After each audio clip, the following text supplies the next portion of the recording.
오늘 말씀은 창세기 2장 14절, 에스라 6장 19절에서 22절 말씀입니다. 제목은 깃대길과 아수르 동편, 깃대길과 아수르 동편. 창세기 2장 14절. 창세기 2장 14절 제가 분독하고 에스라 6장 19절에서 22절 말씀은 교독하도록 하겠습니다. 2장 14절 말씀. 셋째 강의 이름은 깃대길이라 아수르 동편으로 흐르며 넷째 강은 유브라데라. 에스라 6장 19절부터 22절 말씀 교독합니다. 사로잡혔던 자의 자손이 정월 14일에 유월절을 지키되 내 사람들과 내 사람들이 일제히 몸을 정결케 하므로 다 정결하니 사로잡혔던 자의 모든 자손과 자기 형제 제사장들과 자기를 위하여 유월절 날을 잡으니 사로잡혔다가 돌아온 이스라엘 자손과 무릇 스스로 구별하여 자기 땅 이방 사람의 더러운 것을 버리고 이스라엘 무리에게 속하여 이스라엘 하나님 여호와를 구하는 자가 다 먹고 즐거움으로 7일간 무절을 지켰으니 는 여호와께서 저희로 즐겁게 하시고 또 아수르 왕의 마음을 저희에게로 돌이켜 이스라엘의 하나님이신 하나님의 전 역사하는 손을 힘있게 하도록 하셨음이니라. 이는 하나님의 말씀이라. 아멘. 네, 감사드립니다.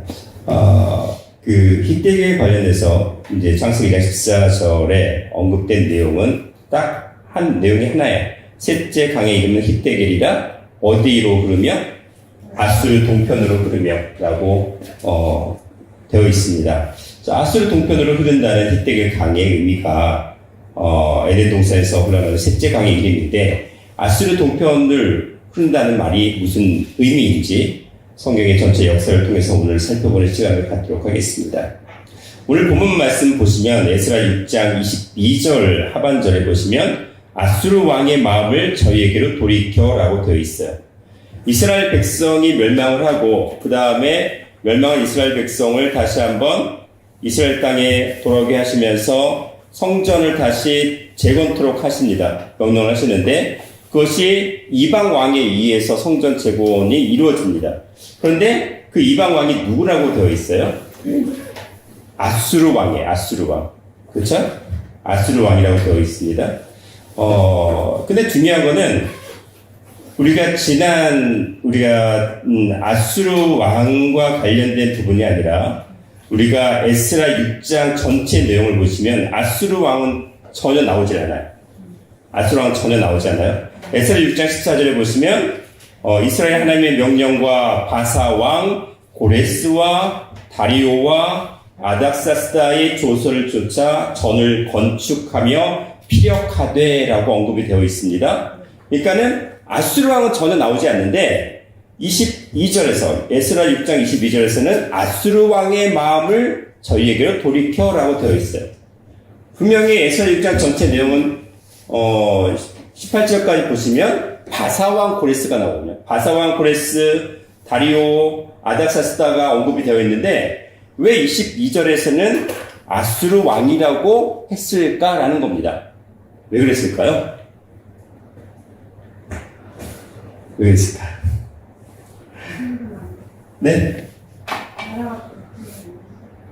나라 같다면 일단 요거 제목 본문은 도서니까 적었어. 예쁘게 적느라고 열심히 적었네요. 일단은 그 아수르에 대해서 잠깐 살펴볼게요. 아수르는 어떤 건지 한번 잠깐 살펴볼게요. 우리 지금까지 발견된 역사의 뿌리 문명이 있습니다. 가장 오래된 문명이 어떤 거죠? 네? 자신 있게.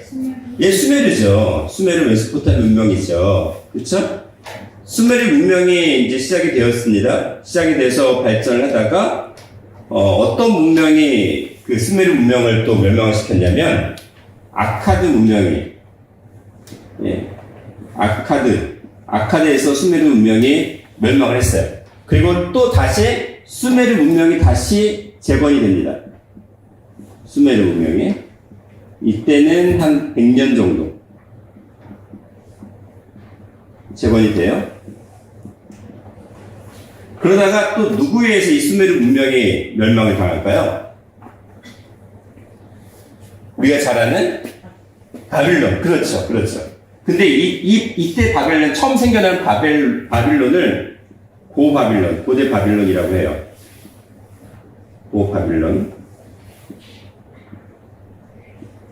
고바빌론이죠. 이 고바빌론에 해당하는 나라들이 또 있는데, 어쨌든 일단 전체 살펴볼게요. 이 고대 바빌론은 또 누구에 의해서 멸망을 하냐면 아수르에 의해서 멸망을 합니다. 아수르. 그리고 아수르 제국은 누구에 의해서 멸망을 할까요? 아수르는? 예. 제가 지금 고대 바빌론 했으니까 또 바빌론은 뭔가 또 나게 새로운 바벨론에 의해서 멸망을 합니다. 뭐 바빌론이라고도 하고요. 아수르는 아시리아라고 또 얘기합니다. 아시리아. 그럼 신 바벨론은 누구에 의해서 멸망을 할까요? 수메르사. 그렇죠. 메데 뭐 파사라고 하기도 하고 바사라고 얘기도 하는데, 이 전체를 통틀어서 통화를 해가지고 우리는 뭐라고 하냐면은 바사라고 얘기하기도 하고요. 이 바사는요, 우리가 자주 들은 그 바사의 명칭은 어떤 개념? 페르시아가 있어요. 페르시아. 그렇죠? 페르시아입니다. 그리고 이 페르시아는 멸망하고 그 다음에 어떤 문명이 생겨날까요? 우리가 신화에서 자주 언급하는, 그렇죠, 헬라 다음에 로마, 그리고 지금 이제 로마 이후의 시대가 이제 계속 되어지는 거죠. 간략하게 얘기하자면 이 정도 문명의 이제 흐름이 있었는데, 여기에서 저희가 뭘 얘기하려고 할까요? 그렇죠. 아스리아라고 하는 문명을 얘기하려고 합니다. 아수르. 이 아수르라는 말 자체는요, 아슈르라고 하는데, 아슈르라는 말이 그 성경에 자주 등장을 하는데, 중복된 이름이에요. 중복된 이름. 뭐냐면, 아슈르라고 합니다. 히브리어는 아슈르라고 하는데, 이 이름 자체가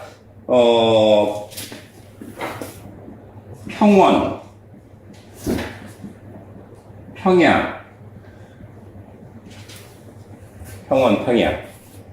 평양 생각하면은 이게 뭐 걸림돌이 있을까요? 아니면 쭉 뻗어 있을까요? 쭉 뻗어 있어요. 그러면 이게 쭉 뻗어서 평탄하게 그 길을 가는 거잖아요. 그렇죠? 평탄하면은 불행할까요? 행복할까요? 행복이에요. 행복 또는 복. 행복 또는 복의 의미를 가지고 있고요. 그리고 이게 번성의 의미를 가지고 있습니다. 번성. 그리고 전진. 이라는 의미가 있어요. 좋은 의미를 다 가지고 있는 게 아슈르라는 이름입니다. 아슈르. 되어 있어요. 자, 그러면 이 아슈르라는 이름을 쓴 사람들이 있겠죠? 제일 먼저 아슈르라는 이름을 쓴 사람의 이름이 그 노아의 아들인 셈의, 우리 노아의 아들 셈 함 야벳이 있잖아요. 근데 셈의 몇째 아들이 아수르를 썼을까요? 아수르라는 이름을 쓴 사람이 둘째 아들이 있습니다. 창세기 10장 22절 볼게요.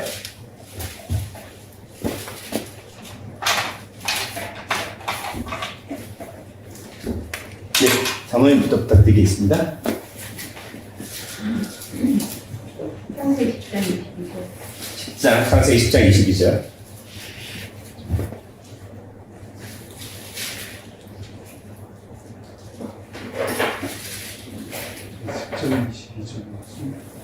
셈은 에벨 온 자손의 조상님 22절, 10장 22절. 셈의 아들은 엘람과 아수르와 아르박삭과 룻과 아람이. 네, 셈의 아들들 중에 몇째 아들입니까? 둘째 아들로 되어 있죠. 셈의 아들 엘람, 아수르, 아르박삭, 룻, 아람인데 둘째 아들 아수르 되어 있어요. 역대상 1장 17절에 동일한 내용이 나와 있습니다. 역대상 1장 17절에도 동일한 내용이 나와 있고요. 그리고 또 이 아수르라는 이름은 어디에도 있냐면 그 함의 자손들 중에도 아수르라는 이름이 나와 있습니다. 창세기 10장 6절부터 12절입니다. 창세기 10장 6절 말씀. 함의 아들은 구스와 미스란과 북과 가나안이요 구스의 아들은 스바와 하윌라와 삽다와 라마와 삽드가요 라마의 아들은 스바와 드단이며 구스가 또 니므롯을 낳았으니 그는 세상에 처음 영벌이라. 그가 여호와 앞에서 특이한 사냥꾼이 되었으므로 속담에 이르기를 아몬은 여호와 앞에 니므롯 같은 특이한 사냥꾼이로다 하더라. 그의 나라는 신할 땅의 바벨과 에렉과 아깝과 달레에서 시작되었으며 그가 그 땅에서 아스르로 나아가 니느웨와 르호보딜과 갈라와 니느웨와 갈라 사이에 레센을 건축하였으며. 네, 지금 보니까 어떻게 됐냐면 함의 아들 누가 있어요? 구스가 나오죠. 함의 아들 중에 구스가 언급됐는데 구스의 아들 중에 누가 있어요? 니므롯. 니므롯은 하나님 앞에서 대적했던 사람이에요. 9절 말씀에 그가 여호와 앞에서 특이한 사냥꾼이 되었으므로라고 번역된 것은 하나님을 대적했다는 의미가 들어갔어요. 앞에서라는 것. 하나님 앞에 대적했던 그러한 사냥꾼이라는 겁니다. 니므롯은. 그래서 여호와 앞에 계속 여호와 앞에라는 말이 계속 2번 반복이 되어 있죠. 그런데 11절에 보시면 그가 니므롯이죠. 그 땅에서 아수르로 나아가 니느웨와 르호보딜과 갈라와 이러면서 큰 성을 건축하였다는 말이 나옵니다. 그렇죠? 그러면 이 아수르의 전체 지역을 건설하고 시작했던 인물이 누구라는 거예요? 니므롯이라는 얘기죠. 니므롯. 우리가 니느웨 하면 생각나는 사람이 있습니다. 니느웨? 누구요? 요나죠. 요나. 자, 그러면 니느웨는 아수르의 중요한 도시이고 수도로 여겨졌다는 거죠. 그런데 여기서 잠깐 지도를 잠깐 그릴게요. 여기가 메소포타미아 지역인데 여기가 갈대아 우르입니다. 우르 지역이고요. 이게 유프라테스 강이고 이게 티그리스 강이잖아요. 티그리스 강인데 아수르라는 곳은 어디에 위치해 있을까요? 아수르 제국은 처음에는 이 메소포타미아 북부 지역입니다. 북부 지역의 티그리스강 서편, 여기가 티그리스강인데 티그리스강 서편이 요것이 아수르라는 도시입니다. 처음에 아수르라는 고대 국가 도시를 시작을 했어요.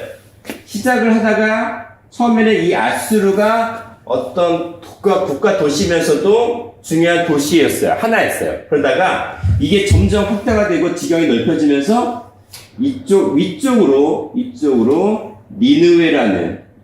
니느웨라는 도시가 세워지는데 나중에는 아수르의 중요한 국가 도시면서도 수도가 니느웨가 된 거예요.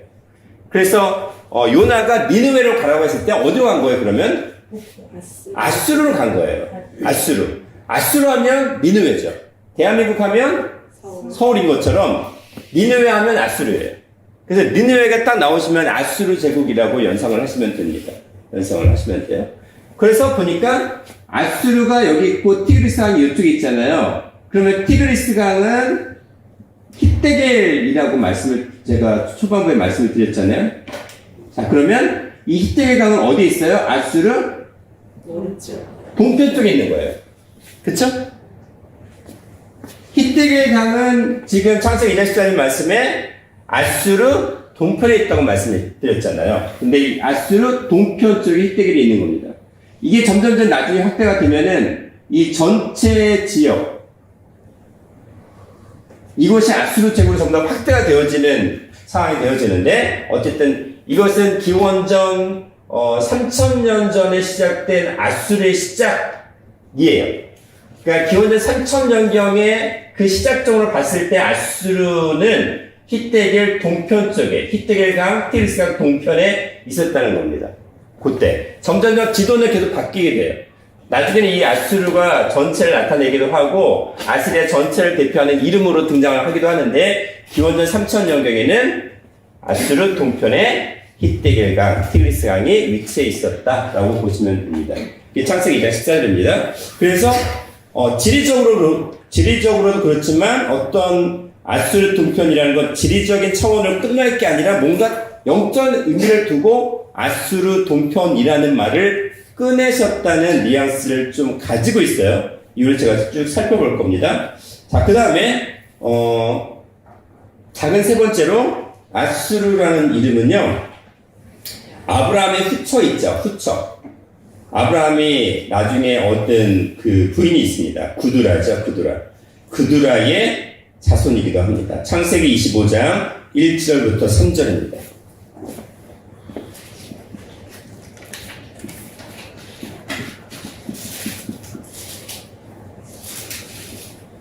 창세기 25장 1절부터 3절.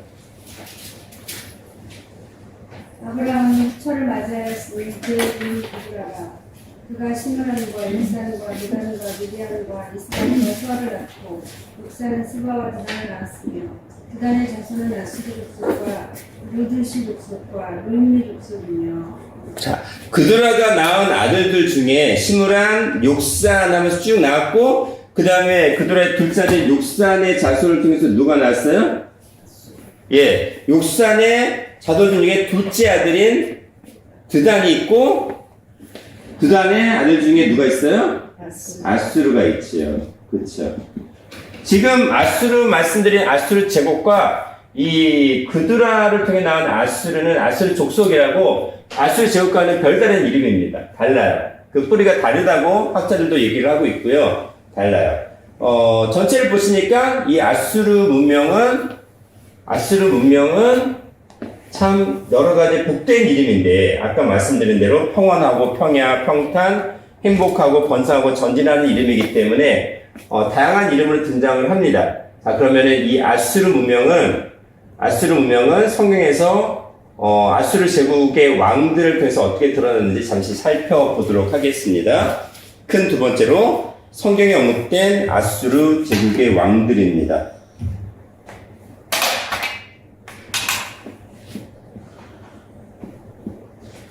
성경에 언급된 아수르 왕들이요. 성경에 언급된 아수르 왕들. 우리가 뭐 기억나시는 이름이 혹시 있으신가요? 아수르 왕 중에? 사내. 예, 사내립도 아수르 왕이죠. 네, 맞아요. 자, 일단은 그 산내립도 있는데, 산내립은 네 번째로 등장하고요. 제일 먼저 등장하는 이름이 있습니다. 디글랏 빌레셀.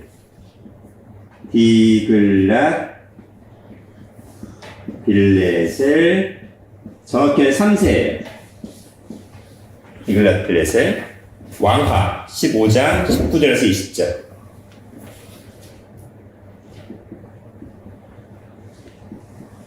(15장 19절에서 20절입니다) 왕하 15장 19절에서 20절 말씀. 아수르 왕 그리 와서 그다음에 기왕에 문하니 자기 천사는 그들에게 주어서 서로 자기를 부어주게 하므로 나라를 자기 손에 깊게 세우고자 하여 그 은을 이스라엘 모든 부자에게서 하여 그 사람에게 모든 20세계씩 되게 하여 아수르 왕이 주었더니 이에 아수르 왕이 굴리고 땅을 먹을지 아니할까. 네, 거기 보시면 아수르 왕 불이 나오죠. 불. 이 불이라는 사람이 디글랏 빌레셀이에요. 디글랏 빌레셀 3세라고 합니다. 바벨론 호칭은 플루라고 하는데, 이 불 자체가 디글랏필레셀 왕을 가리킵니다. 이때에도, 이 왕에도 29절, 왕하 15장 29절, 그리고 역대하 28장 20절, 그리고 왕하 16장 8절, 10절에도 디글랏필레셀에 관련돼서 언급이 되고 있습니다. 두 번째 왕이 있어요. 아수르 왕 중에 살만에셀 5세입니다. 살만에셀. 예. 살만에셀입니다. 살만에셀. 들어보셨죠? 이 정확히는 5세예요. 성경에 등장한 살만에셀 5세입니다. 왕하 17장 3절에서 5절. 그동안 살만에셀이 올라가서 호세아를 찾고 호세아가 신속하게 조공을 부리더니 그가 에드왕에게 사자들을 보내고 해마다 끝내로 아스루 왕에게 조공을 부리지 않으면에 아스루 왕이 호세아로 배반함을 보고 저를 옥에 금고하여 두고 올라와서 그 구원 땅에 들어다니고 사마리아로 올라와서 성전을 에워쌌으나. 네, 여기 보신 건 아수르 왕 살만 에셀이 등장을 했는데 이때 해당하는 왕이 누구예요? 북이스라엘 누구예요? 네? 위에 언급돼 있잖아요. 3절에 호세아라고 기록돼 있죠. 그렇죠. 지금 이때가 언제냐면 살만에셀이 이때 북이스라엘을 침공을 했고 이때 북이스라엘이 멸망합니다. 기원전 몇 년? 722년 이죠. 기원전 720년. 살만에셀에 의해서 북이스라엘이 멸망합니다. 그러니까 아수르에 의해서 우리가 북이스라엘 멸망한다고 아시잖아요. 근데 그 왕이 누구예요? 살만에셀이에요. 예, 아수르 왕 살만에셀이 북이스라엘을 멸망시킵니다. 이 내용이 왕하 18장 9절에서 10절에도 동일한 내용이 나와 있습니다. 이거는 참고만 하시고요. 왕하 18장 9절 10절에 동일하게 언급이 되어 있어요. 자, 그 다음에 살만에셀 다음에 누구가 있냐면 누굴까요? 사르곤 들어보셨을 거예요. 사르곤. 그렇죠. 사르곤 2세인데 정확히는 사르곤 2세예요. 2세인데 성경에는 그냥 아수르 왕으로만 그게 언급된 게 많이 있어요. 역사적으로 누군지에 대해서 정확히 언급이 안 되어 있는데 사르곤 2세예요. 사르곤 2세는요. 그 살만에셀 5세가 그 북이스라엘을 침공해서 멸망시키는 그 상황 가운데 동생이 있어요. 그의 동생 사르곤 2세가 왕위를 빼앗았습니다. 그러니까 살만에셀이 북이스라엘을 멸망시킬 때 그 동생이 누가? 사르곤 2세가 왕위를 빼앗았어요. 예, 그래서 아수르 왕으로 새롭게 등장이 됩니다. 자, 왕하 17장 6절입니다. 왕하 17장 6절. 호세아 9년에 아스르 왕이 사마리아를 취하고 이스라엘 사람을 사로잡아 아스르로 끌어다가 할라와 고산파 하숫가야 메대 사람을 여러 고을에 두었더라. 네. 호세아 9년에 아수르 왕이 사마리아를 취하고 이스라엘 사람을 사로잡아 아수르로 끌어다가 할라와 고산하볼 하숫가와 메대 사람 여러 고을에 두었다라고 이렇게 되어 있잖아요.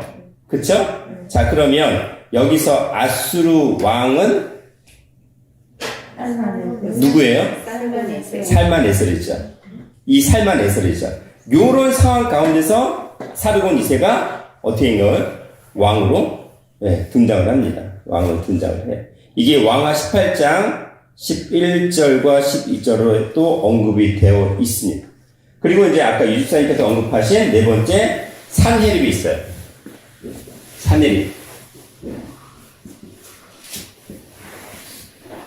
산헤립 왕이에요. 아수르 왕이죠. 왕하 18장 13절에서 16절. 왕하 18장 13절에서 16절.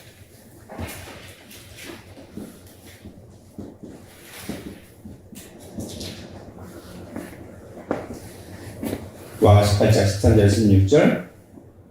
누구 찾으세요? 조광이? 이거는? 주광님 그렇죠. 했어요.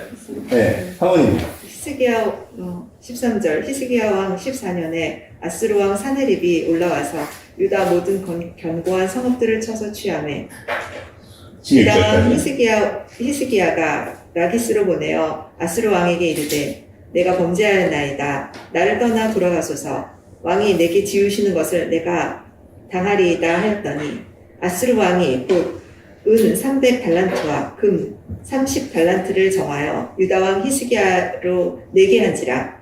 히스기야가 이에 여호와의 전과 왕궁 복관에 있는 은을 다 주었고 또 그때 유다 왕 히스기야 여호와의 전문의 금과 자기가 모든 기둥에 입힌 금을 벗겨 모두 아수르 왕에게 주었더라. 네, 여기에 딱 등장하죠. 여기 정확히 이름이 등장합니다. 이때는 히스기야 왕 14년에 아수르 왕 산헤립이 등장을 하죠. 이 내용들 전체 다 아실 거예요. 그래서 막 하나님 이름을 주롱하고 너희 항복해라. 누가 너희를 구원하겠느냐 막 그러면서 그런 상황이 막 등장을 합니다. 그런데 이때 어쨌든 나중에 보면 하나님의 천사가 이 아수르군을 어떻게 해요? 예, 멸망시키고 그다음 산헤립은 어떻게 됩니까? 죽임을 당해요. 예, 아수르인에 대해서 죽임을 당하죠. 정확히는 아드람멜렉과 사레셀이라는 사람들이 그 산입을 죽입니다. 어떤 기록에 의하면은 그의 아들인 에살핫돈이 죽였다는 얘기도 있어요. 정확히는 어떤 건지 모르겠지만. 그래서 일단은 산헤립이 등장을 했고요. 이것은 이제 이사야 36장, 37장에도 자세히 언급이 되어 있습니다. 왕하 19장 35절과 37절에도 언급이 되어 있는데, 일단은 산헤립이 남유다를 멸망시키기 위해서 침공을 하는데, 실패했어요? 성공했어요? 실패했죠. 실패하고 다시 어디로 돌아갑니까? 아수르로 돌아갑니다. 아수르 어디로 돌아갔을까요? 니느웨예요. 니느웨.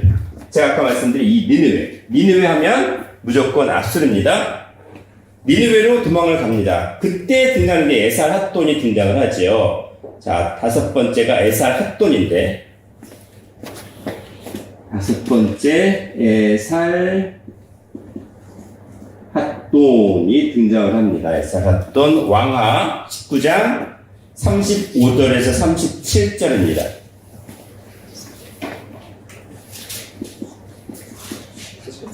(35절에서 37절입니다) 조성군? 네.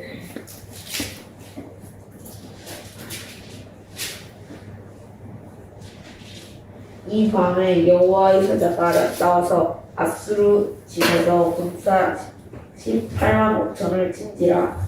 아침에 일찍 일어나 보니 다 손장이 되어 있더라.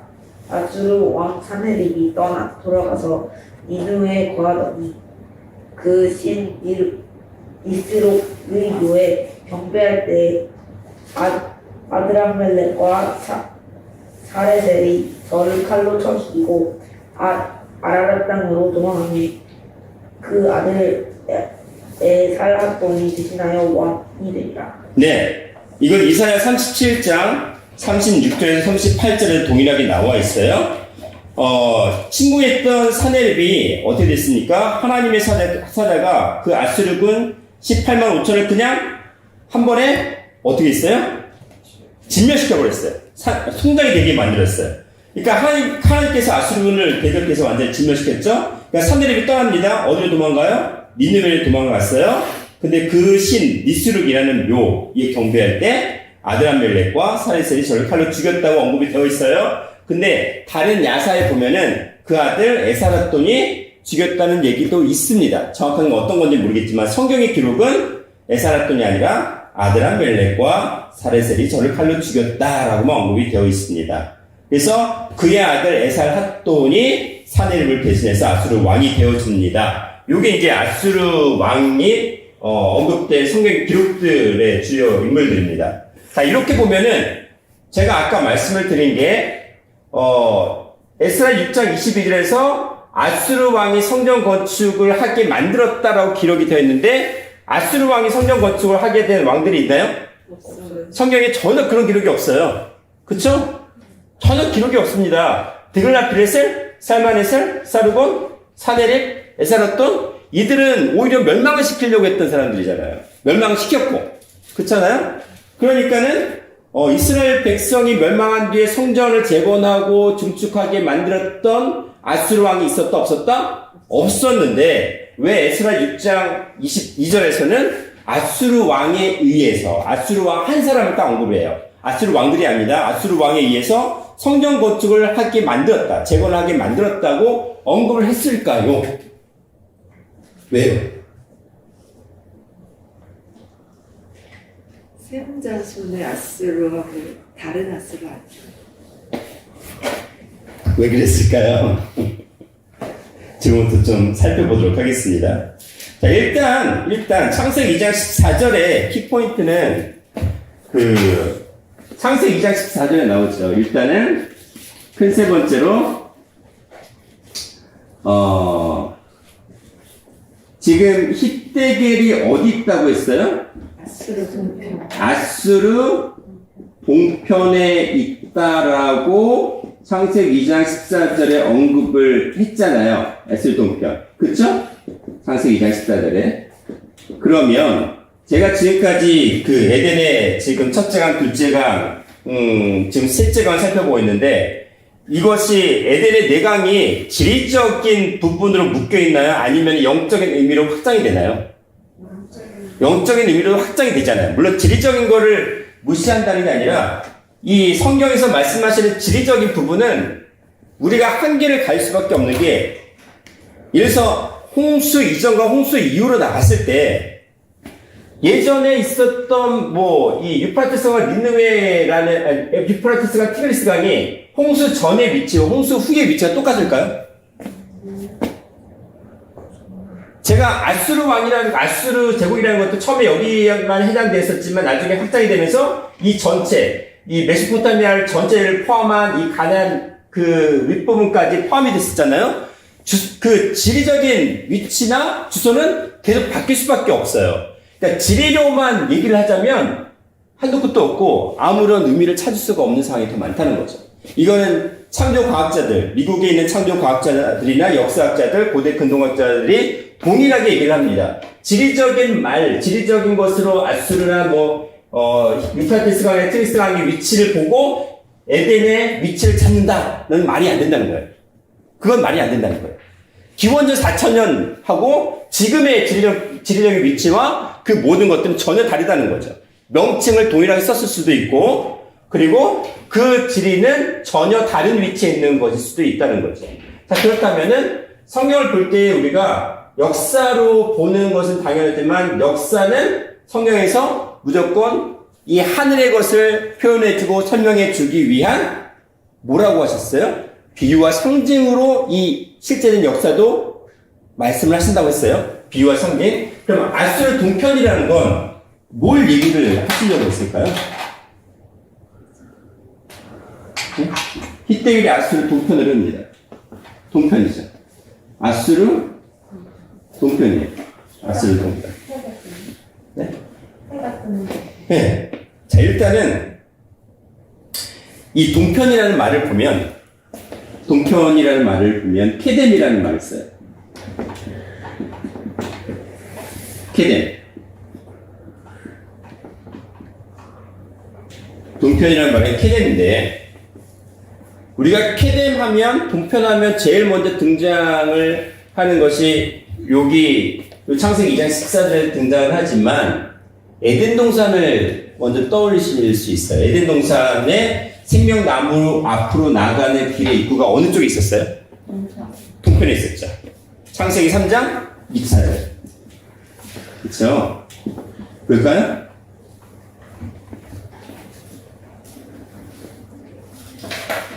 창세기 3장 24절.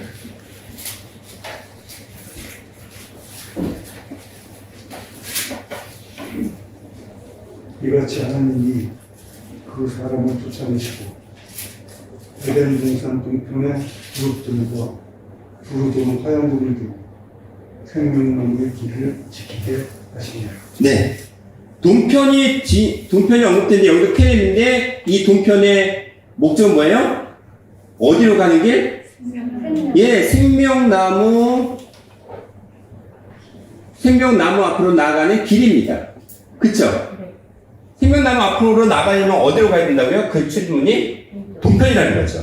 동편이라는 거죠. 이 동편은 해 뜨는 곳이죠. 해 뜨는 곳. 민수기 2장 3절. 해 돋는 편이죠. 민수기 2장 3절.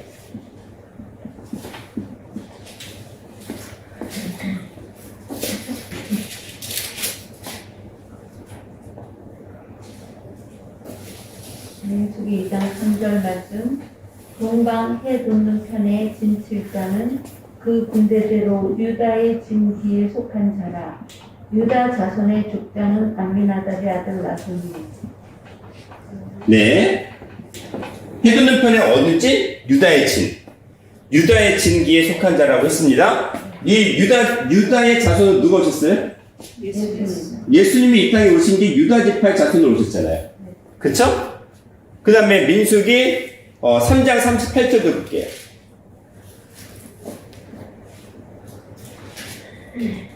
성마가 동쪽, 해마가 해돋는 쪽에는 모세와 아론과 아론의 아들들이 진을 치고 이스라엘 자손의 진을 위하여 성소의 진을 수행할 것이며 외인이 가까이 하면 죽일지니라. 모세와 아론과 아론의 아들들이 또 해돋는 편, 동편에 진을 쳤습니다. 왜? 아론이 제 제사장이죠. 그쵸? 그러면 예수님은 영원한 대제사장으로 오시는 분인데 어느 쪽을 통해서? 유다 지파의 자손으로 이 땅에 오신다는 얘기를 하시는 겁니다. 모세도 예수님을 예표했던 선지자와 같은 역할을 했던 사람인 거죠. 그러니까 해돋는 편은 결국 또 예수님입니다. 동편도에서 생명나무 앞으로 나가는 길인데 생명나무의 길이 동편이잖아요. 근데 예수님께서는 뭐라고 하셨어요? 내가 곧 길이요 진리요 생명이라고 하시면서 나로 말미암지 않고는 아버지께로 올 자가 없다. 그러면서 예수님께서 길의 역할을 했습니다. 생명나무 앞으로 나가는 길. 그 생명나무의 본질적인 이름은 누구다? 누구다? 내가 곧 길이요 진리요 생명이니 나로 말미암지 않고는 아버지. 그러니까 생명나무의 본질적인 결론의 이름은 아버지라는 거죠. 그렇죠? 아버지라는 얘기를 하고 있습니다. 자, 그 다음에 사무엘하 23장 4절입니다.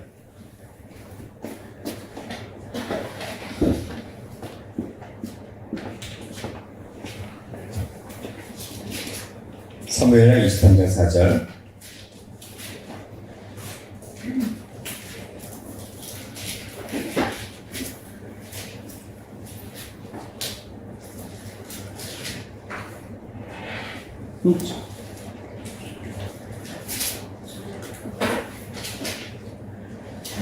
네. 사무엘하 23장 4절.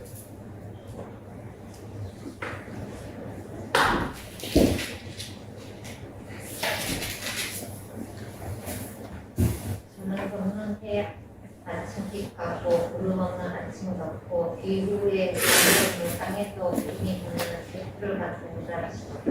네. 돋는 해, 아침, 빛. 그러니까 아침에 떠오르는 태양이라는 겁니다. 아침에 떠오르는 태양. 아침에 떠오르는 빛이 누구예요? 하나님의 이름이라는 거예요. 하나님의 이름이다. 라고 얘기를 지금 하고 있는 겁니다. 자, 그러면서 시편 84편 11절 아시죠? 예, 하나님을 해라고 하셨습니다. 해, 돋는 해. 돋는 해가 누구다? 하나님이라고 했습니다. 그리고 시편 19편 5절에도 해는 신랑이다. 신랑 대신 하나님 예수님이다. 라고 얘기를 했습니다. 말라기 4장 2절 볼까요?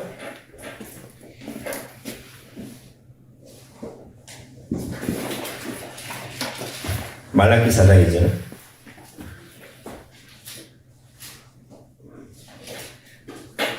너희를 공경하는 너희에게는 의로운 해가 떠올라서 수영의 광선을 가하여 너희가 나가서 외양간에서 나온 송아지 같이 되라.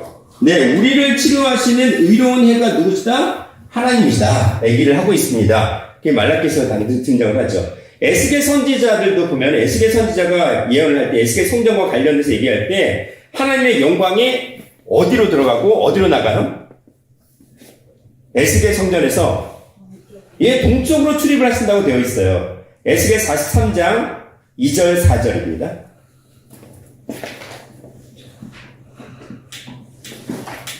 43장 2절 4절.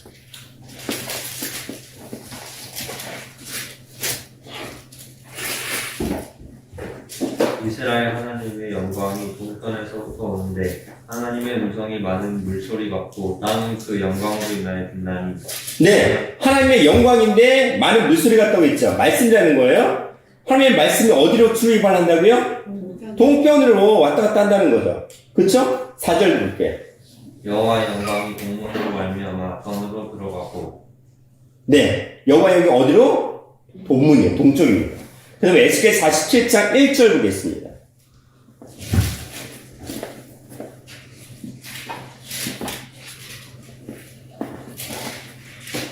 그가 나를 데리고 전문에 이르시니 전의 전면이 동을 향하였는데 그 문지방 밑에서 물이 나와서 동으로 흐르다가 전 우편 계단 남편으로 흘러내리더라. 네, 에스겔 선녀의 생명수 강이 어디로요? 동쪽으로 흘러나가잖아요. 그렇죠? 하나님의 영광, 하나님의 말씀이 동쪽으로 들어가 동쪽으로 나갑니다. 출입을 합니다. 그렇잖아요? 그러면은 동쪽 해돋는 편은 결국 뭐예요? 하나님의 말씀이기도 하고 하나님의 영이기도 하고 영이 말씀이고 영광이니까 생명이니까 하나님의 영광, 하나님의 말씀이 출입하는 곳입니다. 하나님께서 말씀을 가지고 이 땅에 오신 것도 유다 지파의 자손으로 오신 것도 결국 다 동쪽이잖아요. 동편이잖아요. 해돋는 편이잖아요. 그래서 동쪽을 얘기하세요. 그럼 예수님께서 이 땅에 오실 때에 어느 쪽과 연관이 돼서 이 땅에 오셨을까요? 동편이 되지 않겠어요? 누가복음 1장. 누가복음 이제 마태복음 2장 2절 볼게요. 마태복음 2장 2절.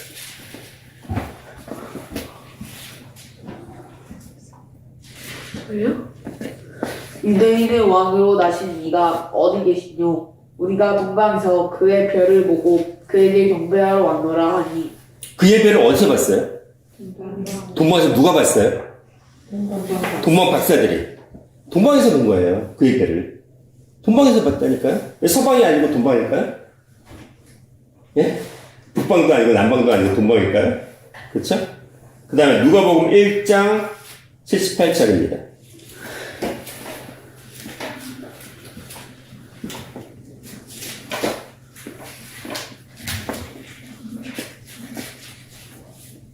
누가복음 1장 78절. 이는 우리 하나님의 긍휼을 원한다.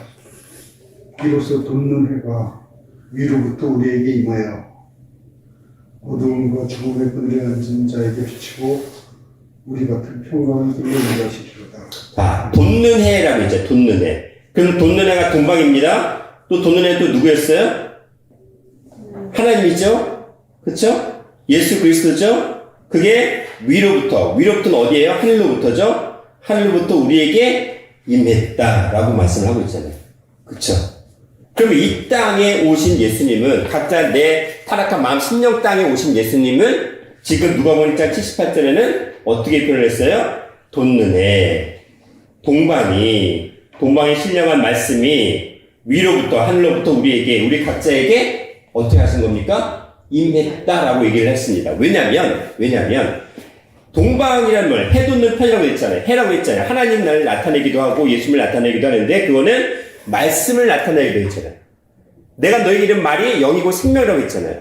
말씀이 각자 내 안에 임하는 것, 신령한 태양 대신 하나님의 말씀, 하나님의 영이 내 안에 임하는 것. 그 모든 것들이 결국 뭐예요? 동방은 생명나무 앞으로 나가는 길이잖아요. 그렇잖아요. 결국 생명나무의 말씀이 나에게 임하는 것이 결국 무엇과 연관이 돼요? 동방과 연결이 된다는 거죠. 아수르를 얘기하면서 동방을 딱 티를 내셨어요?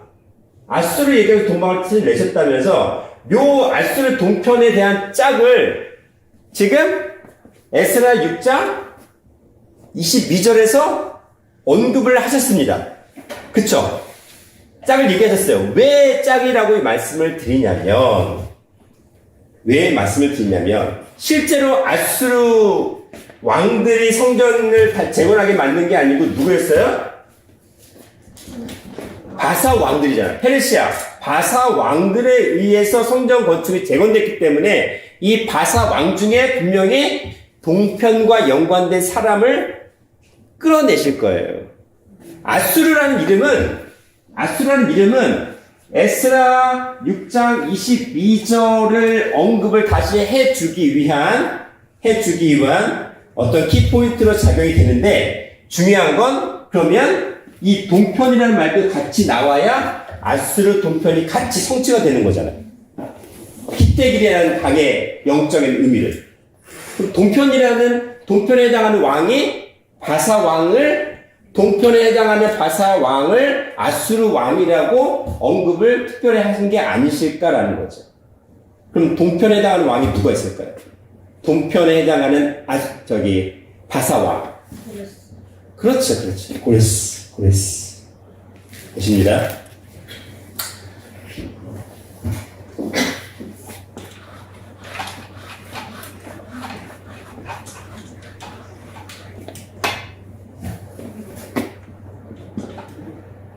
자, 신령한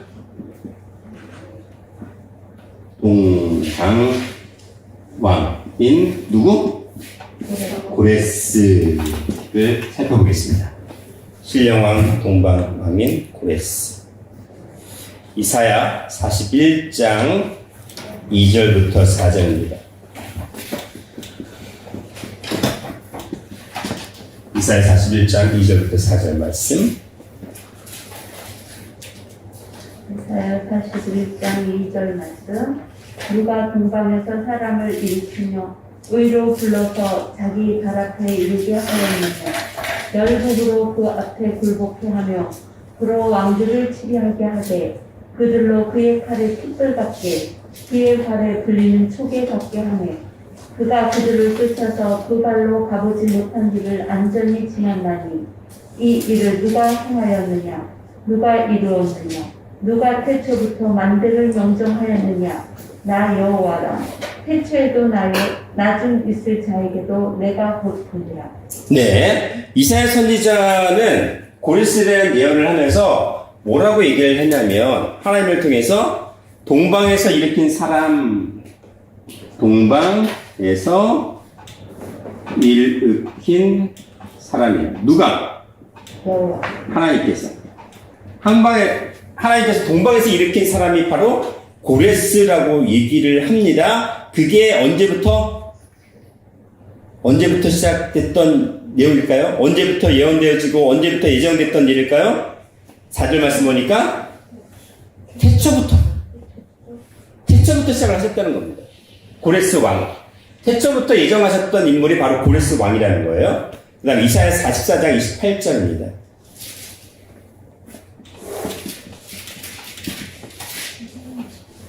이사야 44장 28절.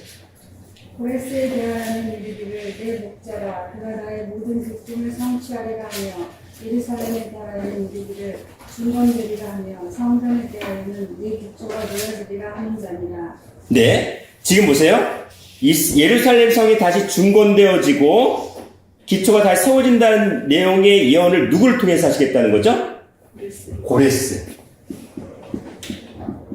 고레스를 통해서 하시겠다고 하시면서, 고레스는 뭐다? 나의 목자라고 언급을 하시다. 나의 목자고 나의 모든 기쁨을 성취하는 자 라고 언급이 하고 있어요. 그 다음에 이사야 45장 봅니다. 45장 1절부터 4절입니다. 나 여호와는 나의 기름을 받은 고레스의 오른손을 잡고 열국으로 그 앞에 행복하게 하여 재앙의 허리를 빌며 손물을 그의 앞에 열어서 다치지 못하게 하리라. 내가 고레스에게 이르기를 내가 내 앞에 가서 험한 곳을 평탄케 하며 눈물을 씻으며 수리장을 덮고 내게 흥거한 중에 보화와 은이라는 곳에 숨은 재물을 주어서 너를 지경하여 부른 자가 나 여호와 이스라엘의 하나님인 줄 알게 하리라. 내가 나의 종 야곱 나의 택한 이스라엘을 위하여 너를 지명하여 불렀노니 너는 나를 알지 못할지라도 나는 내게 식물을 주노라. 네. 고레스에 대해서 뭐라고 했냐면, 나의 기름 부음 받은 자. 기름 부음 받았다는 이름의 의미가 원래 크리스토스 있잖아요. 그리스도가 기름 부음을 받았다는 건데, 기름 부음을 받았다는 거는 누구만? 왕, 제사장, 선지자만 기름 부음을 받을 수 있는 거예요. 그렇죠? 고레스를 그런 존재로 여겼다는 거죠. 실제로 왕이지만 제사장이고 선지자의 역할을 하는 그러한 이방의 왕으로, 하나님의 목자로, 하나님께서 모든 기쁨을 성취하는 자로 택하신 자가 바로 고레스인데, 어디에서부터? 동방에서 불렀대요. 동방에서 일으키셨대요. 근데 동방에서 일으킨 고레스 왕은 언제 하셨냐면, 너를 어떻게 하셨다고요? 지명하여 불렀다라고 표현하면서 누구를 위해서? 이스라엘을 위해서 고레스를 지명하여 불렀다. 언제부터? 태초부터예요. 아까 이사야 41장 그 4절 말씀 보시면 태초부터 이미 지명하여 불렀습니다. 부른 자예요. 그러면서 또 뭐라고 했냐면 또 동방이 언급이 됩니다. 이사야 46장 11절 보겠습니다. 내가 동방에서 독수리를 부르며 먼 나라에서 나의 모욕을 이룰 사람을 부를 것이라. 내가 말하였은즉 정말 이룰 것이요 명령하였은즉 정령 행하리라. 네, 동방에서 누굴 불러요? 예, 동방에서 독수리를 부른대. 독수리는 어디의 제왕? 하늘이죠. 하늘의 제왕이죠. 그렇죠? 그러면 고레스는 그냥 이 땅에서 그냥 태어난 자가 아니라 하나님께서 하늘에 속한 자로 쓰임을 받게 하신 자라는 얘기를 계속 하고 있습니다. 독수리 역할을 해요. 왜? 독수리는 성경에서 누구를 나타내요? 하나님이잖아요. 이스라엘 백성을 출애굽시킬 때 독수리의 두 날개로 업어서 출애굽시켰다는 말씀을 하신 것처럼 독수리예요, 독수리. 그리고 해를 입은 여자를 독수리의 두 날개로 인도하시고 양육하는 과정도 여기서 12장에서 등장을 하는 것처럼 독수리는 하나님을 나타내거든요. 동방에서 독수리를 불렀대요. 고레스 왕이 하나님을 대신해서 그 역할을 하게 만드셨다는 겁니다. 이사야 48장 봅니다. 48장 14절.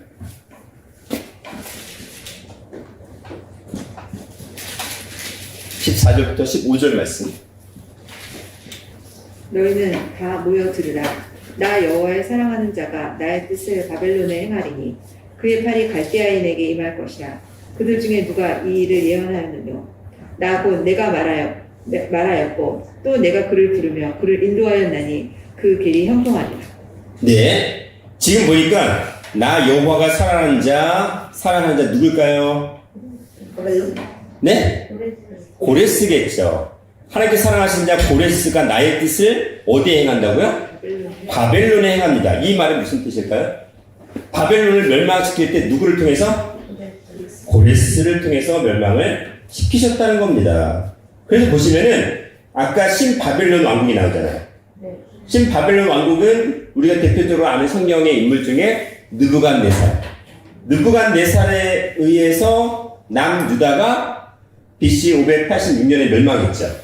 남유다가. 근데 이 남유다 신바벨론의 멸망을 누구를 통해서? 바사 왕인 고레스에 의해서 하셨다라는 겁니다. 그렇게 하게 만드셨다는 겁니다. 그렇게 하실 거라는 거죠.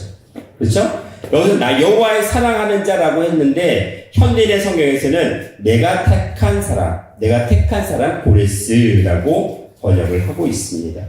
자, 이런 것처럼 이사야 41장부터 48장에 말씀하신 동방에서 일으킨 사람, 하나님의 목자고 기쁨을 성취하는 자, 기름 부음 받은 자, 지명하여 부른 자, 동방에서 부르신 독수리라고 했던 그 고레스에 대해서 예언을 했어요.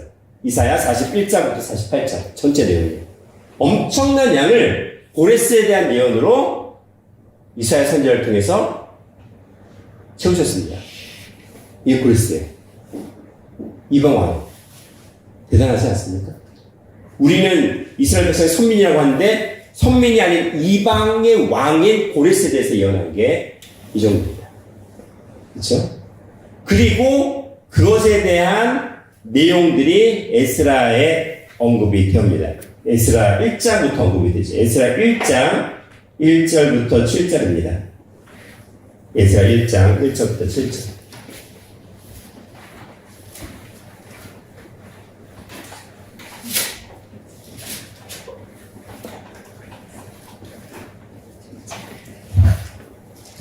에스라 1장 1절부터 7절입니다. 와서 고레스 원년에 여호와께서 예레미야 입으로 하신 말씀을 응하게 하시려고 가서 고레스의 마음을 감동시키시며 뜨거운 나라의 공포도 하고 또 서도 내려가로되 가서 고레스는 말하노니 하늘의 신 여호와께서 세상 만국으로 내게 주셨고 나를 명하사 유다 예루살렘에 전을 건축하라 하셨나니 이스라엘의 하나님은 참신이시라. 너희 중에 무릎 그 백성들 나는 다 유다 예루살렘으로 올라가서 거기 있는 여호와의 전을 건축하라. 너희 하나님이 함께 하시기를 원하노라. 무릎 그 남아있는 백성이 어느 곳에 묵어하였든지 그곳 사람들이 마땅히 은과 금과 기타 물건과 짐승으로 도와주고 그 외에도 예루살렘 하나님의 전을 위하여 예물을 즐거이 드릴지니라 하였더라. 이에 유다와 베냐민 직종들과 제사장들과 레위 사람들과 무릇 그 마음이 하나님께 감동을 받고 올라가서 예루살렘 여호와의 전을 건축하고자 하는 자가 다 일어나니 그 사람들이 은그릇과 황금과 그 각 물건과 짐승과 보물로 붓고 그 외에도 예물을 즐거이 드렸더라. 구레스왕이 또 여호와의 전 기명을 꺼내니 옛적에 느부갓네살 왕이 느부갓네살이 예루살렘에 옮겨다가 자기 손들의 방에 주었던 것이라.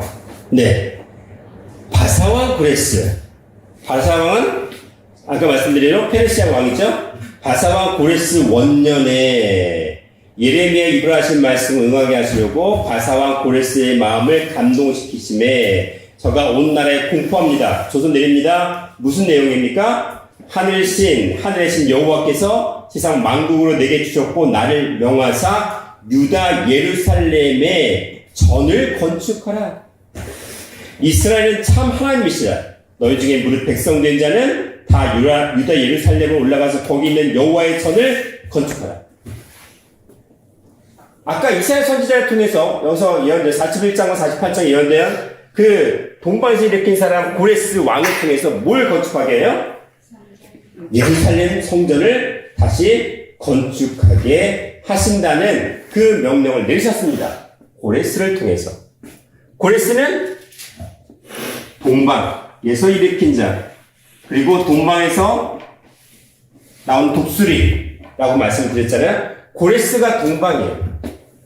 고레스가 동방입니다. 고레스가 동방인데 이 고레스 왕이 예루살렘 성을 건축하라는 명령을 내렸습니다. 이 조서에 의해서 그 이후 왕인 바사왕 누가 나와요? 다리오가 나오죠. 바사왕 다리오가 나오는데 여기서 다리오가 약간 헷갈리는 부분이 있습니다. 다니엘서에 언급된 다리오 왕이 있어요. 바벨론의 느부갓네살 왕이 있죠. 바벨론의 남유다를 멸망시킨 누구? 느부갓네살 왕이 있습니다. 금지장을 세웠어요. 나중에 어떻게 돼요? 7년 동안 짐승처럼 생활하죠. 그리고 나중에 자기의 잘못함을 깨닫고 경천을 해서 하나님을 찬양하는 그런 내용이 나오는데 나중에 이 느부갓네살의 아들이 누구예요? 뭔가 나올 것 같은데요. 그쵸? 누구예요? 메네메네 대길 우바르실 했던 사건의 주인공. 그니까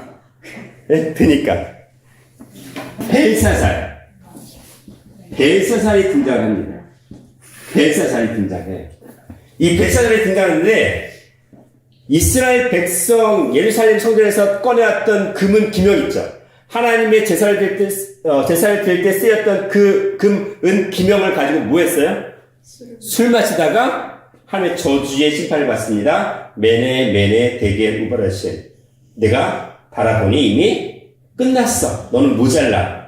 그래서 부족함이 되었어서 너는 그의 왕은 너의 나라는 어떻게 된다? 메대와 바사에게 나뉘어 준 바 되었다라는 내용이 나옵니다. 다니엘서 5장 22절에서 28절입니다.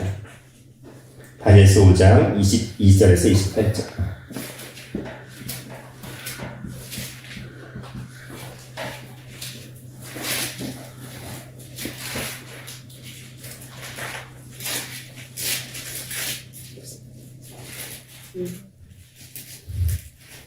누구? 도성군? 또박또박 크게.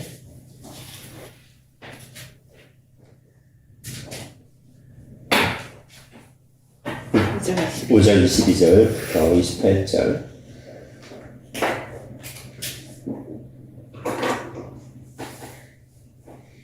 벨사살이여 왕은 그의 아들이 되어서 이것을 다 알고도 오히려 마음을 낮추지 아니하고 도리어 스스로 높여서 하늘의 지대를 거역하고 그 전 기명을 왕의 앞으로 가져다가 왕과 귀인들과 황후들과 민궁들이 다 그것으로 술 마시고 왕이 또 보지도 듣지도 알지도 못하는 금, 은, 동, 철과 목, 석으로 만든 신상들을 찬양하고 도리어 왕의 호흡을 주장하시고 왕의 모든 길을 작정하시는 하나님께는 영광을 돌리지 아니한지라. 계속. 이러므로 그의 앞에서 이 손가락이 나와서 이 글을 기록하였나이다. 그 기록한 글자는 이것이니 곧 메네 우바르신이라. 그 뜻을 해석하건대 메네는 하나님이 이미 왕이 나라의 시대를 세워 그것을 끝나게 하셨다 하며, 데겔은 왕이 저울에 달려서 부족함이 되었다 하며, 베레스는 왕이 나라가 나뉘어 메대와 바사 사람에게 준 바 되었다 함이라. 네, 그렇게 됐습니다. 고레스에서 멸망을 당하는데 중요한 건 메대와 바사 사람에게 준 바 되었다라고 되어 있습니다. 왜 메대와 바사 사람에게 준 바 되었다고 했을까요? 왜요? 아까 바사 왕은 메대와 바사를 통일한 왕, 그걸 페르시아라고 하죠. 그래서 통합해서 바사라고 읽기를 해요. 메대와 바사를 통일한 왕, 페르시아가 바사 왕이라고 합니다. 그렇기 때문에 메대와 바사 사람에게 준바되었다고 했습니다. 그 다음에 보니까 이 사건 이후에 어떻게 됐어요? 벨사살은 죽어요. 그냥 할게다가 죽이십니다. 그리고 누굴 세워요? 다리오라는 왕을 세워요. 자, 다니엘서 5장 30절에서 31절. 다니엘서 5장 30절에서 31절.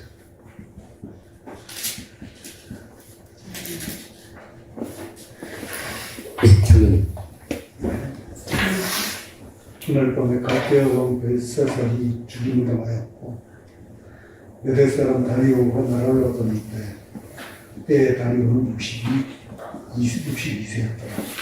네. 벨사살은 그날 밤 하나님에 의해서 죽임을 당했어요. 누가 또 왕이 됐어요? 그 뒤로? 누구 사람? 어느 사람? 메대 사람 다리오가 나라를 얻었는데 이때 60세였다고 되어 있습니다. 자, 그러면 메대 사람 다리오 왕이잖아요. 다리오죠. 그러면 바사왕 다리오와 메대 사람 다리오는 어떤 차이가 있을까요? 이 바벨론 왕으로 등극한 메대 사람 다리오는 고레스가 바벨론을 멸망시키고 바벨론의 분봉왕으로 세운 사람의 이름이 다리오예요. 그럼 메대 사람이에요. 분봉왕으로 세운 사람이 바로 다리오지, 바사왕 다리오와는 다릅니다. 바사왕 다리오와는 달라요. 왜냐면 이 바사왕 다리오는요, 에스라 6장 볼게요. 에스라 6장 1절부터 4절.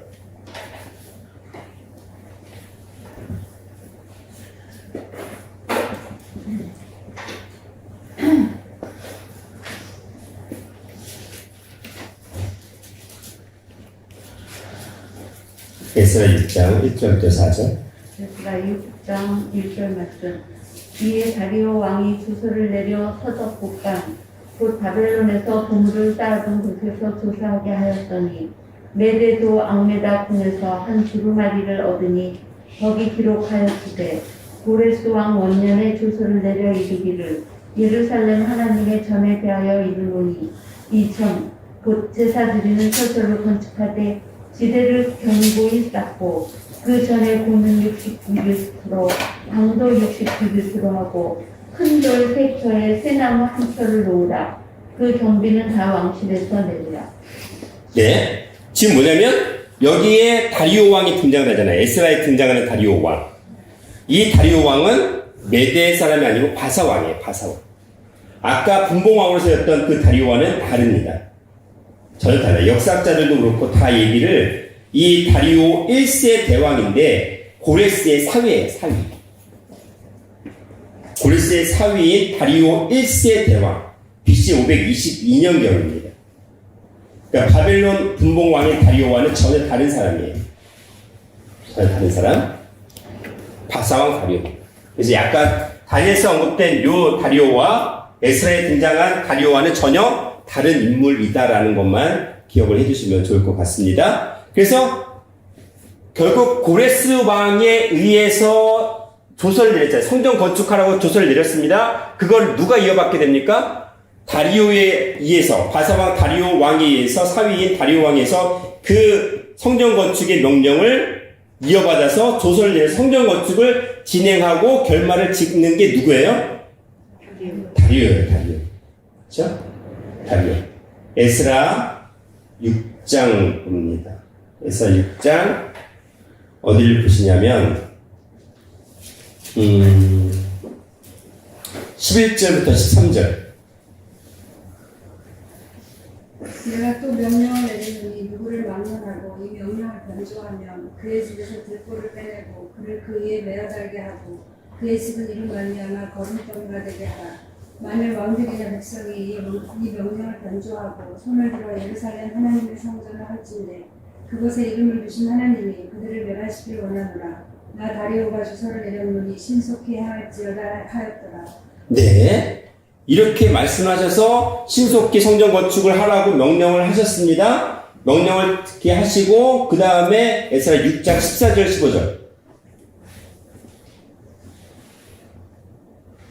유다 사람의 장로들이 선지자 학개와 입도의 손자 스가랴의 권면을 따랐으므로 성전 건축하는 일이 형통한지라. 이스라엘 하나님의 명령과 바사왕 고레스와 다리오와 아닥사스다의 주소를 따라 성전을 건축하며 이를 끝내되 다리오 왕 제6년 아달월 3일에 성전 일을 끝내니라. 네. 누구 때에? 다리오 왕 때에 성전 건축을 완전히 끝냈습니다.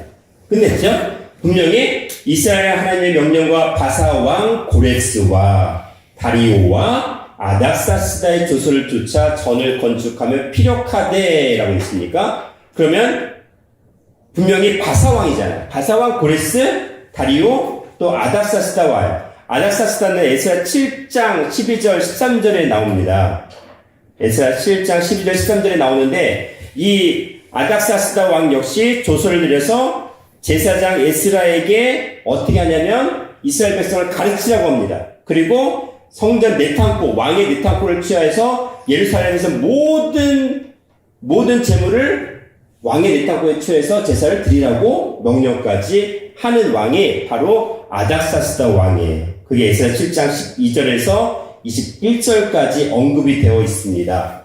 이거 지난 시간에 제가 살펴봤고요. 그러면 성전 건축을 명령을 해서 저번까지 이르러 왔던 그 왕은 아수르 왕이 아니라 바사 왕이라는 거잖아요, 계속. 근데 왜 성경 에스라 6장 22절에서는 아수르 왕이라고 했을까요?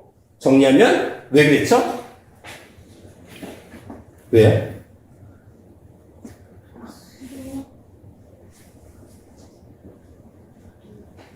왜요? 언급했잖아요. 창세기 2장 14절에 아수르 동편이라고 언급하셨습니다. 히데길 왕은. 근데 그 히데길은 다니엘이죠. 다니엘과 언급된 히데길. 다니엘 큰 강가에서 다니엘이 분명히 뭘 받았어요? 계시를 받았잖아요.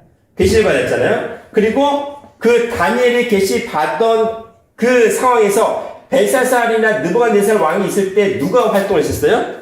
바벨론에서 다니엘이 활동을 했습니다.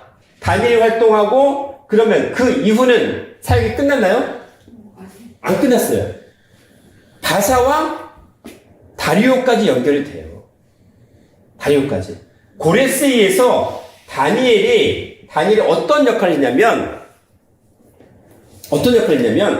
이스라엘 백성을 어디로? 예루살렘으로 다시 귀환시켜 달라는 예언을 계속하고 그런 이야기를 계속했습니다. 결국 누구 때에 의해서? 다리오 때에 의해서부터 어떻게 해요? 분명히 지금 아닥사스다 왕이 어떻게 하냐면 예루살렘 들어가. 근데 그 면이 언제부터 내려졌어요? 고레스 때부터. 고레스 때부터 예루살렘으로 돌아가라는 명령을 아까 했었잖아요. 우리가 살펴봤잖아요. 그렇잖아요. 누구 때문에? 다니엘이 받은 계시가 계속 이어진 겁니다. 근데 그 히데겔의 계시가 뭐예요? 아수르 동편이라고 창세기 2장 14절에 말씀하셨잖아요. 동편에 해당하는 왕이 있습니다. 누구? 고레스. 동방에 해당하는 동방에서 일으킨 사람 고레스. 동방에서 일으킨 독수리 고레스. 왕인데 그 왕에 의해서 어떻게 됩니까? 성전이 다시 재건되고 증축이 되어진다는 예언을 했었습니다. 그런데 그것이 바로 아수르 왕이라고 언급을 한 이유는 무엇을 얘기하기 위해서? 히데겔과 동편을 연결시키기 위해 창세기 2장 14절에 히데겔과 동편의 구속사를 이룰 사람은 누구다? 고레스 왕이다라는 얘기를 해주기 위해서 아수르 왕이라고 언급을 했다는 거죠. 아수르 왕들이 아니라 아수르 왕 한 사람. 그러니까 동편과 아수르를 딱 연결시키면 어떤 강이 나와요? 히데겔 강이 나오죠. 근데 히데겔 강도 결국 어디에 해당하는 강입니까? 에덴 동산에 해당하는 네 강 중에 하나였던 거죠. 히데겔 강도. 그 티그리스 강인 거죠. 그래서 뭐냐면 정리를 합니다. 에스라 6장 19절부터 22절 같이 한번 읽어보겠습니다. 에스라 6장 19절부터 22절 말씀을 다 같이 읽을게요. 자, 준비.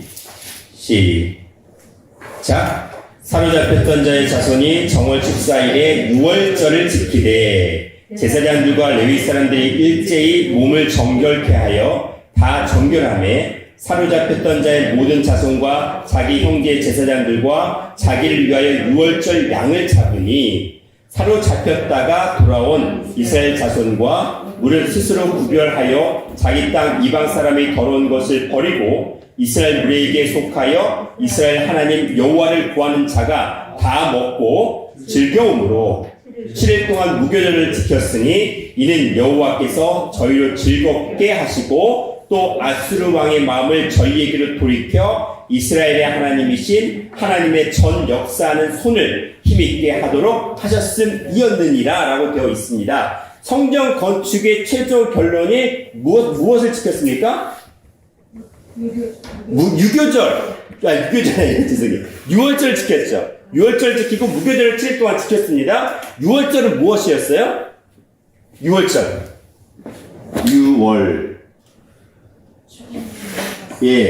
유월을 패스오버이라고 했잖아요. 패스오버 데이. 뭘 지났어요? 뭘 지나갔어요? 뭐가 통과됐어요? 죽음이 지나간 거예요.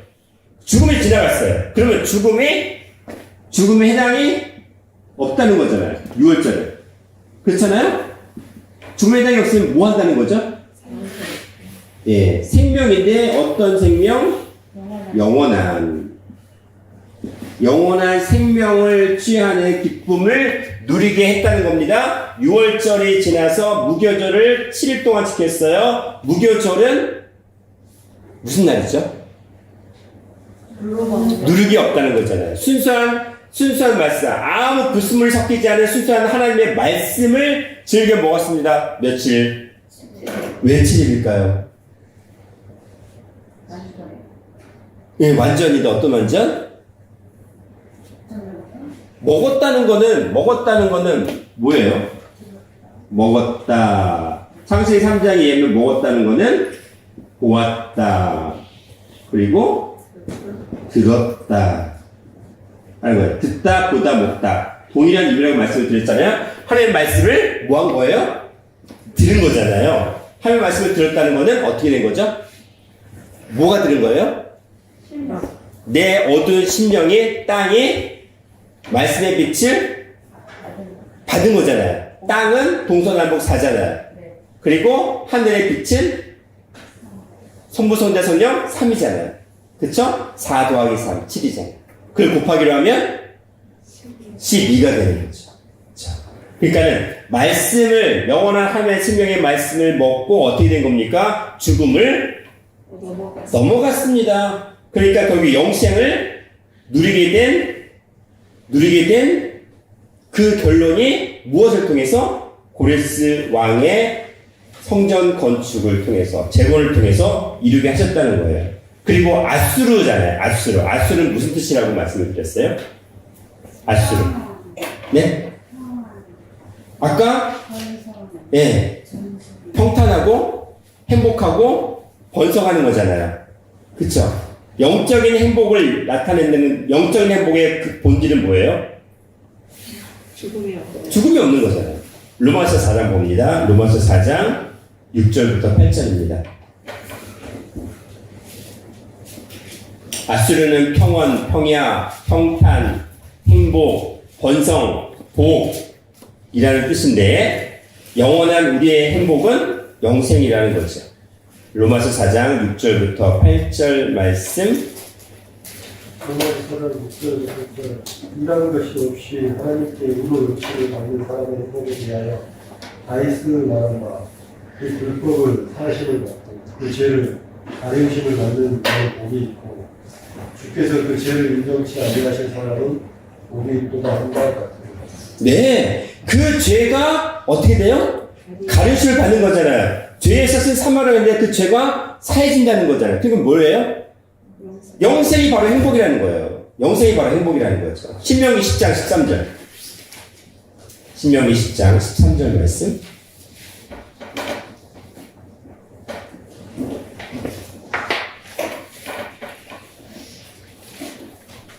내가 몰라야 내 행복을 위하여 내게 정한 여호와의 것 이를 지킬 것이 아니냐.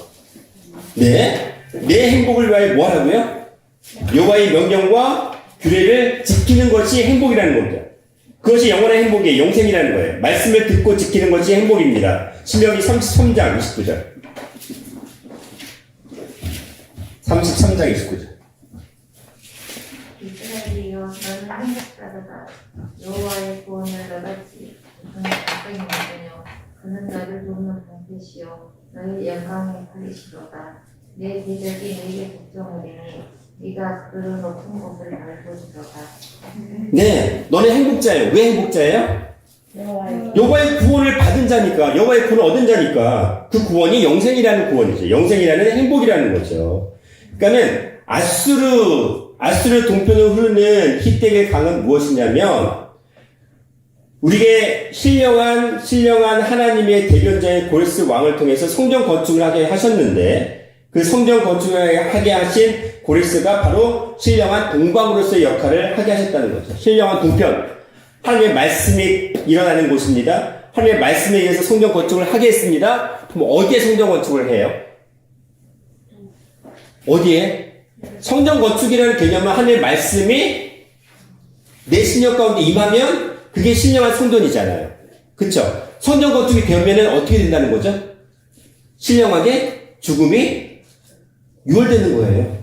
그게 신령한 행복인데 그 신령한 행복이 영생을 누리게 하시겠다. 그게 히데겔 강가의 축복이라는 겁니다.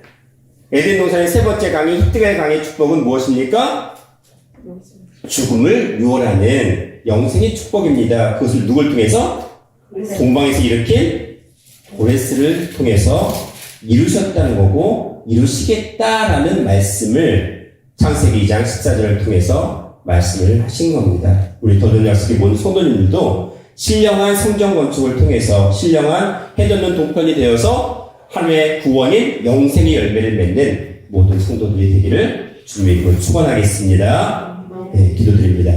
사랑과 내가 충만하신 아버지 하나님, 태초의 말씀을 통해 우리에게 신령한 성령 건축이 있게 하여 주시고 신령한 해돋는 동편이 되어 생명나무의 열매를 받아 먹는 아버지의 자녀가 되게 하여 주시옵소서. 그러므로 영생의 열매를 맺는 그러한 하나님의 신령한 아들들이 되어 그 말씀을 선포하는 아버지의 신령한 나팔수가 될 수 있도록 붙잡아 주시옵소서. 감사드리옵고 사랑과 내가 충만하신 예수님 이름 받들어 기도드리옵나이다. 아멘. 감사드립니다. 함께 건강 올립니다. 감사합니다. 감사합니다.